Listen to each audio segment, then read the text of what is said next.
एक मार्मिक कहानी।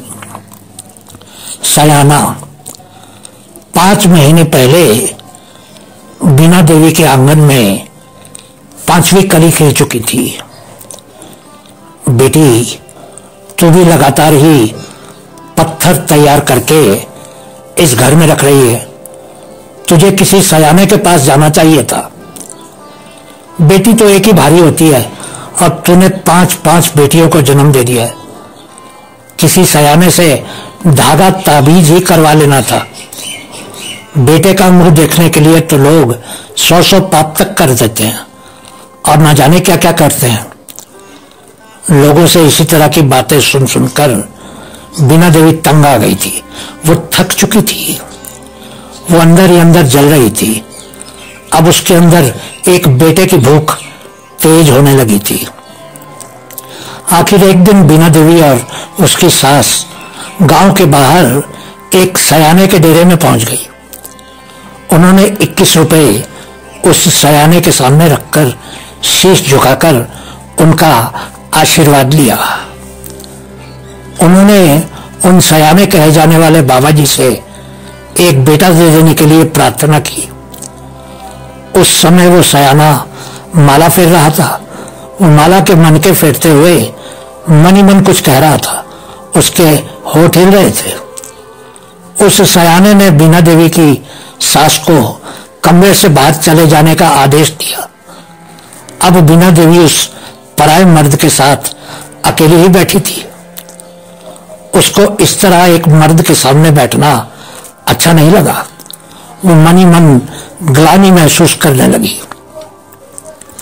तभी उस सयाने ने बीना देवी की नब्ज चेक करने के बहाने से उसका हाथ पकड़ लिया और फिर उसको एक झटके से अपनी तरफ खींच लिया। उस बाबा ने बीना देवी को अपनी बाहों में ले लिया। बाबा जी, ये क्या कर रहे हैं? बस तू चुप करके बैठी रह। अच्छा, क्या मुझे बेटा मिल जाएगा? बीना देवी बहुत ही भोली थी।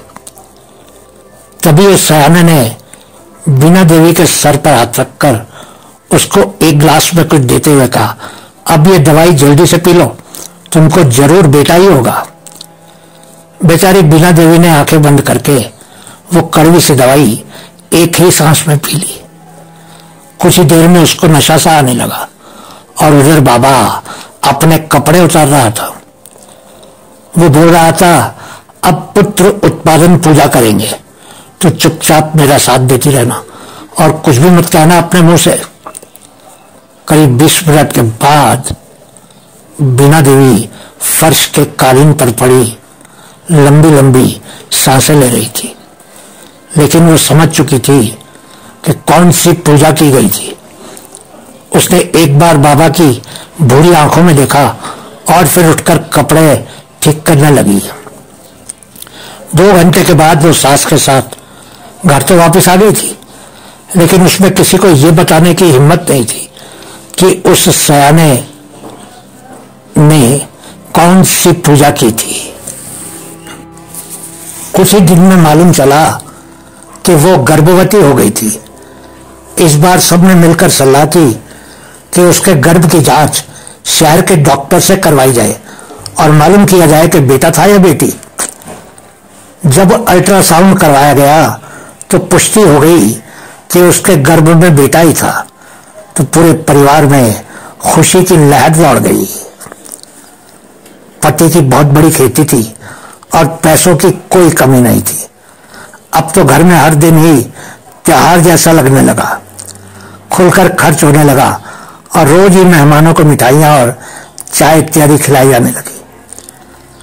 आखिर समय बीना देवी ने एक बहुत ही सुंदर बेटे को जन्म दिया तो घर के आंगन में आतिशबाजी छोड़ी जाने लगी और लोग ढोल ताशे पर नाचने लगे और गरीबों को पैसे और मिठाइयां बांटने लगे। 5 बहनों के बाद आए उस छोटे से भाई को देखने के लिए रिश्तेदारों की भीड़ लगी हुई थी। सब उस छोटे से बच्चे को प्यार भरी नजरों से देख रहे थे। बीना देवी ने जैसे ही अपने बेटे को पहली बार उसके पास पड़े हुए देखा बीना देवी की आंखों में घृणा भर गई। उसको वो बेटा छोटा बाबा या छोटा सयाना लगा। उस बेटे की आंखें भूरी थी। बहुत बहुत शुक्रिया।